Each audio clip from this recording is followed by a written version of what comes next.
जहानाबाद जदयू द्वारा एक विशेष press conference का आयोजन किया गया, जिसमें माननीय मुख्यमंत्री श्री नीतीश कुमार जी द्वारा राज्य के सर्वांगीण विकास और समाज के हर वर्ग के लिए हित में किए गए ऐतिहासिक निर्णयों के प्रति आभार प्रकट किया। इस मौके पर जदयू जिलाध्यक्ष दिलीप कुशवाहा, जदयू नेता निरंजन केशव प्रिंस ने संयुक्त रूप से प्रेस को संबोधित किया। प्रेस कॉन्फ्रेंस का मुख्य उद्देश्य मुख्यमंत्री जी के जन कल्याणकारी घोषणाओं जैसे कि पूरे राज्य में 125 यूनिट तक बिजली निःशुल्क करने, सामाजिक सुरक्षा पेंशन 400 से बढ़कर 1100 प्रति माह करने, 5 वर्षों में 1 करोड़ नौकरी रोजगार उपलब्ध कराने और हर पंचायत में विवाह भवन निर्माण कराने जैसे फैसलों की जानकारी समाज के अंतिम पंक्ति तक पहुंचाना था, ताकि कोई भी पात्र नागरिक इन योजनाओं से वंचित न रह पाए। वक्ताओं ने मुख्यमंत्री श्री नीतीश कुमार राज्य द्वारा राज्य के सभी उपभोक्ताओं को 125 यूनिट तक मुफ्त बिजली उपलब्ध कराने के निर्णय की सराहना की। ये निर्णय खासतौर पर गरीब, मजदूर, किसान, निम्न आय वर्ग और मध्यम वर्ग के लिए अत्यंत राहतकारी है। इस योजना से राज्य के लगभग 90 लाख उपभोक्ताओं को सीधा लाभ मिलेगा। और आज आप देखिए क्या स्थिति है बिहार में। शहरी आपूर्ति 24 घंटे में 23 घंटे है, वही ग्रामीण आपूर्ति 22 घंटा है। तेजस्वी यादव को अपने पिताजी से पूछना चाहिए कि उनके राज्य में 13 घंटे बिजली की बात छोड़ के 13 दिन तक बिजली नहीं आती थी। मुख्यमंत्री जी द्वारा सामाजिक सुरक्षा पेंशन को 400 से बढ़ाकर 1100 प्रति माह करने की घोषणा को अत्यंत संवेदनशील और माननीय निर्णय बताया गया। ये योजना राज्य के वृद्धजनों, विधवाओं, एकल महिलाएं, दिव्यांगजनों और अन्य वंचित वर्गों के लिए पेंशन राशि में ये बढ़ोतरी उन्हें न केवल आर्थिक संबल देगी, बल्कि समाज में उनकी गरिमा और आत्मनिर्भरता को भी बढ़ावा देगी। उपरोक्त बातें की जानकारी जदयू जिला प्रवक्ता रजनीश कुमार रबिकू ने दिया। साथियों, आज का यह जो प्रेस वार्ता है, हमारे नेता नीतीश कुमार जी ने, आप लोग भी देखे होंगे, विगत दिनों 125 यूनिट बिजली फ्री करने का काम किया है। सामाजिक सुरक्षा पेंशन जो पहले 400 था, उसको 1100 करने का काम उन्होंने किया है। साथ ही साथ कैबिनेट में लाकर हर एक पंचायत में विवाह भवन बनाने का निर्णय लिया है। साथ ही साथ उन्होंने घोषणा किया है कि 2025 में जब हम सत्ता में आएंगे तो 5 साल में 1 करोड़ नौकरी और रोजगार देने का काम करेंगे। आज इसी को लेकर के हम लोग यहां प्रेस वार्ता का आयोजन किए हैं। मैं बताना चाहता हूं कि 2005 के पहले बिहार में जो बिजली की समस्या थी वह किसी से छुपा हुआ नहीं है। आज हमारे नेता नीतीश कुमार और एनडीए सरकार का देन है कि 21 घंटा, कम से कम 21 घंटा गारंटी युक्त बिजली हर एक घर में पहुंच रहा है। साथ ही साथ उन्होंने 125 यूनिट जो बिजली फ्री करने का काम किया है। बहुत लोगों को भ्रम था कि अगर 125 यूनिट से हमारा ज्यादा बिजली उठ जाता है तो क्या होगा। तो मैं बता देना चाहता हूं कि 125 यूनिट से जितना ज्यादा उठेगा, 200 यूनिट अगर आपको उठ रहा है तो 75 यूनिट का ही आपको बिल पैसा देना होगा। इस तरह से हमारे नेता जब 7 निश्चय पार्ट 1 के माध्यम से हर घर बिजली का वादा किया था, उसे उन्होंने पूरा करने का काम किया। जब 2020 में सरकार बना तो उन्होंने 7 निश्चय पार्ट 2 के माध्यम से हर घर, हर खेत तक बिजली और पानी की व्यवस्था करने का काम इन्होंने किया है। घोषणा किया था, उसे पूरा करने का काम किया है। आप देखते होंगे ग्रामीण क्षेत्रों में जाते होंगे तब हर एक जगह कृषि कार्य के लिए अलग ट्रांसफार्मर की व्यवस्था किया गया है, अलग लाइन का व्यवस्था किया गया है। यह नेता नीतीश कुमार का ही देन है। मैं आपको बता देना चाहता हूं कि हमारे जो प्रतिपक्ष के नेता तेजस्वी जी हैं, वो कहते हैं कि हमारा देन है, हमारा देन है। अरे आपका क्या देन है? आपने 2020 में आपका जो घोषणा पत्र था उसमें आपने कहा था कि हम बिजली की दर में कटौती करेंगे। आपने यह घोषणा नहीं किया था कि हम बिजली माफ करेंगे। तो कितने दिन तक आप झूठ का पुलिंदा बनाते रहेंगे? आप याद कीजिए, आपके माता पिताजी का जब शासन था तो 13 दिन तक बिजली नहीं आती थी। लेकिन हमारे नेता नीतीश कुमार जी का ही देन है कि बिहार के अंदर में 21 घंटे तक बिजली निर्बाध रूप से रहता है। मैं आपको बता देना चाहता हूं,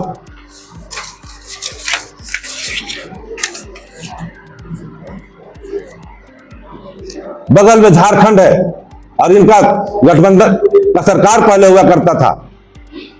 झारखंड में जो स्थिति है वहां ग्रामीण क्षेत्रों में 14 घंटा 15 घंटा ज्यादा बिजली नहीं रहता है, लेकिन वही बिहार के में 21 घंटा निश्चित तौर पर बिजली रहता है। वहां हमारे यहां बिहार में जो है, जो औसत है 0.5 से लेकर 2 घंटा तक बिजली की कटौती है, लेकिन झारखंड में जो है 3 से 6 घंटा तक लगा प्रतिदिन बिजली की कटौती का है मामला। इस तरह से कई ऐसे मामले हैं। मैं आप मीडिया के साथियों को बता देना चाहता हूं कि तेजस्वी जी, आपने भी, जो सरकार ने 125 यूनिट बिजली फ्री करने का काम किया है, आप अपने बंगला नंबर 10 सर्कुलर रोड का जो आपका बंगला है, सरकारी बंगला जो बिहार सरकार ने आपको दिया है, जिसका कंज्यूमर अकाउंट नंबर याद कीजिए, टेप कीजिए इसको, 1013414859। फिर से मैं रिपीट कर रहा हूं, 1013414859। जून महीने का जो आपका सब्सिडी आया है वो 32,805 रुपए का आपने सब्सिडी लेने का काम किया है, और सरकार को सब्सिडी भी ले रहे हैं और सरकार को गलिया भी रहे हैं। यह दौरंगी नीति आपका नहीं चलने वाला है। आप बिजली के क्षेत्र में क्रेडिट लूटने का काम कर रहे हैं तेजस्वी जी। हमारे नेता नीतीश कुमार जी ने जो वादा किया उसे पूरा करने का काम किया है। हमारे नेता नीतीश कुमार जी,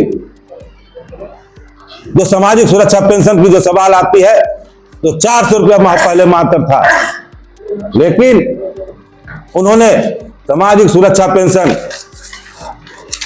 को 1100 रुपया करने का काम किया। इसमें 1,67,00,000 लोग लाभान्वित हुए हैं। वह विकलांग हो, दिव्यांग हो, वृद्धजन हो या विधवा हो, सारे लोगों को इसमें लाभ मिलने का काम हुआ है सामाजिक सुरक्षा पेंशन के माध्यम से। जब 400 रुपया मिलता था तो लोग उससे सहमत नहीं थे। हमारे नेता नीतीश कुमार जी ने सर्वे कराया, घर घर जाकर के, अभी महिला संवाद कार्यक्रम चल रहा था, इसमें लोगों ने अपनी बात को रखा कि सामाजिक सुरक्षा पेंशन बढ़ना चाहिए, 400 रुपया भी नहीं होता है। हमारे नेता नीतीश कुमार जी ने उनकी बातों को सुनने का काम किया और सामाजिक सुरक्षा पेंशन 3 गुना करने का काम किया। लगभग 400 से 1100 किया, लगभग 3 गुना। 100 और बढ़ जाएगा तो 1200 हो जाता। साथ ही ग्रामीण क्षेत्रों में जो गरीब गुरबा हैं, जिनके पास धन की कमी है, बरसात के मौसम में शादी ब्याह का समय होता है, उनको शादी ब्याह करने में, टेंट पंडाल गाड़ने में सक्षम नहीं होते हैं, तो हमारे नेता नीतीश कुमार जी ने हर एक पंचायत में बुलाया गया था। जनता दल प्रदेश नेतृत्व के द्वारा पूरे बिहार में आज यह प्रेस वार्ता आयोजित किया गया है। उसी कड़ी में आज जहानाबाद में यह प्रेस वार्ता हो रहा है। हमारे नेता नीतीश कुमार जी ने विगत दिनों बिहार के विकास के लिए, बिहार के तरक्की के लिए जो निर्णय लिया है, उसे बताने के लिए हमारे यहाँ आप तमाम प्रेस के साथियों को बुलाए हैं। उन्होंने जिस तरह से सामाजिक सुरक्षा पेंशन को 400 से 1100 करने का काम किया, जिस तरह से बिहार के अंदर में 125 यूनिट बिजली फ्री करने का काम किया, जिस तरह से उन्होंने कैबिनेट में प्रस्ताव ला करके हर एक पंचायत में पंचायत विवाह भवन बनाने का निर्णय लिया है, जिस तरह से उन्होंने बिहार के अंदर में आने वाले दिनों में 1 करोड़ रोजगार और नौकरी देने का जो वादा किया है, उसके बारे में बताने के लिए हम यहाँ आज एकत्रित हुए हैं।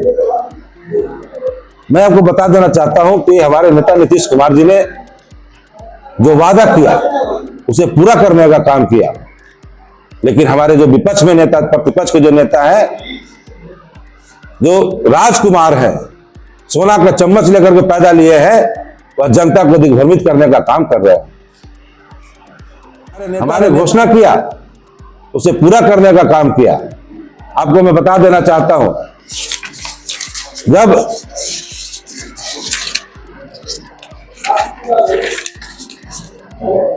2015 में हमारी सरकार, नीतीश कुमार जी की सरकार बनी, तो उन्होंने 7 निश्चय के माध्यम से वादा किया था कि हर घर को हम बिजली देने का काम करेंगे, अगर नहीं देंगे तो वोट नहीं मांगेंगे।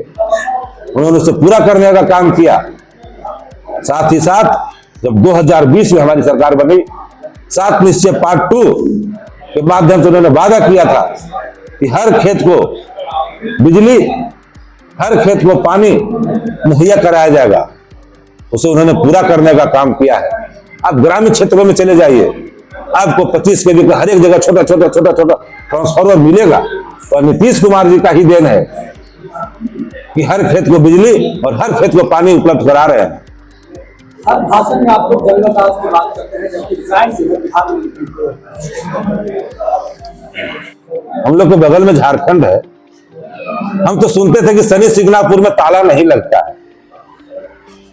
आप रजौली के बाद बढ़ जाइएगा तो लगा कि हम लोग एकदम शांति के राज में आए हैं। वहां भी ताला नहीं लगता है। वहां तो क्राइम है नहीं झारखंड में। मैं आपको बता देना चाहता हूं, विगत दिनों जितनी हत्याएं हुई है उसके सारे आरोपी धरे गए हैं। गोपाल खेमका हत्याकांड हुआ, उसके आरोपी धरे गए, पकड़े गए। एक वकील साहब का हत्या हुआ था, उसके तह में जब प्रशासन गई, पुलिस गई, तो मालूम हुआ कि बेटी का जो लवर था वही हत्या करवा दिया। प्रशासन अपना काम कर रहा है, प्रशासन निष्पक्ष काम करता है। हमारी जो सरकार है, हमारी जो प्रशासन है, न किसी को फंसाती है न किसी को बचाती है, वह निष्पक्ष जांच करके निष्पक्ष रिजल्ट देने का काम करता है। मध्य प्रदेश के द्वारा हर जिला में निर्देशित किया गया था कि आज आप लोग प्रेस बुला करके प्रेस कॉन्फ्रेंस करें और बिहार सरकार के कराए गए काम का बारे में बताएं। इसी क्रम में जहानाबाद में हमारे जिला अध्यक्ष जी दिलीप कुशवाहा जी ने आप लोगों को आमंत्रित किया और आपको बुला करके उन्होंने विस्तार से सारी बात को बताए हैं। मैं भी कहना चाहता हूं, नीतीश कुमार ने लगातार काम कर रहे हैं। आप देखते होंगे कि 90 से 2005 के बीच तो लालू प्रसाद जी ने जो बिहार का स्थिति कर दिया और लगता था कि बिहार और बिहारी बोलना है अपमान की बात हो गई थी, आज बिहारी होना गर्व की बात हो गई है। नीतीश कुमार ने हर वर्ग में और हर क्षेत्र में काम किया है और हर वर्ग के लिए किया है। अभी 125 यूनिट जो बिजली दिया है वो सभी लोगों के लिए दिया है। आप अगर 2000 महीना में बिजली खर्च करते हैं तो आपको 125 यूनिट बिजली का पैसा सरकार देगी, आपको नहीं देना है 125 यूनिट का। इन्होंने स्पष्ट कर दिया था कल मनोज बाबू ने प्रेस करके। लोग शुरू में कंफ्यूजन था कि जो 125 से ज्यादा खर्च करेंगे उनको पैसा देना पड़ेगा, नहीं, लेकिन नहीं, एक गलत बात थी। 125 यूनिट का पैसा सरकार देगी, उसके ऊपर जो आप खर्च करिएगा उसका पैसा आपको देना होगा। इसके अलावा जो गरीबों के लिए जो मैरिज हॉल नहीं कर सकते हैं, जिनका घर छोटा है और शादी ब्याह में बड़ी परेशानी होती है, उसके लिए उन्होंने हर पंचायत में एक विवाह भवन का घोषणा किया है और जो लगभग स्वीकृत हो चुका है, स्वीकृत हो चुका है, वो जल्दी काम लगेगा और आगे अगले साल से गरीबों को शादी करने में, विवाह करने में और अच्छा सुविधा मिलेगी। लोग को बढ़िया से विवाह होगा, गरीब का बाल बच्चा भी बढ़िया से सुंदर ढंग से विवाह कर पाएगा। क्या यह माना जाए कि विपक्ष का सब कुछ हो रहा है? हाँ, अगर आपको लगता है विपक्ष से काम करा रही है तो जनता मुद्द बना चुकी है। नीतीश कुमार को सरकार में रखेंगे, आप विपक्ष को दबाव बनाने के लिए विपक्ष में रखेगा तो दबाव बनाते रहे, क्योंकि वो सरकार में जब रहते हैं तो काम नहीं करते हैं, विपक्ष रहते हैं तो अच्छी मांग करते हैं। नीतीश कुमार सारे मांग को जो विपक्ष करता है या जो जनता करती है वो सारे पूरा करते हैं। जैसे सरकार अच्छा तरह से नीतीश कुमार चलाएंगे, आप विपक्ष की भूमिका में नेता प्रतिपक्ष अच्छा काम कर सकते हैं। अगर वो सत्ता में रहेंगे तो अपराध को बढ़ावा देंगे, सत्ता में रहेंगे तो अपहरण कराएंगे, सत्ता में रहेंगे तो बिजली गायब कर देंगे, सत्ता में रहेंगे तो रोड को खराब कर देंगे, सत्ता में रहेंगे तो मिट्टी बेचेंगे, सत्ता में रहेंगे तो नौकरी के बदले जमीन लिखवाएंगे। इस चलते सत्ता से उनको दूर रखा जाए। अब विपक्ष में रहेंगे तो ठीक रहेंगे, दुरुस्त रहेंगे और सत्ता से अच्छा मांग करेंगे। और बोलिए। ऐसी ही और खबरों से हमेशा अपडेट रहने के लिए चैनल को सब्सक्राइब कर लीजिए और वीडियो पसंद आया हो तो लाइक और शेयर करना ना भूलें।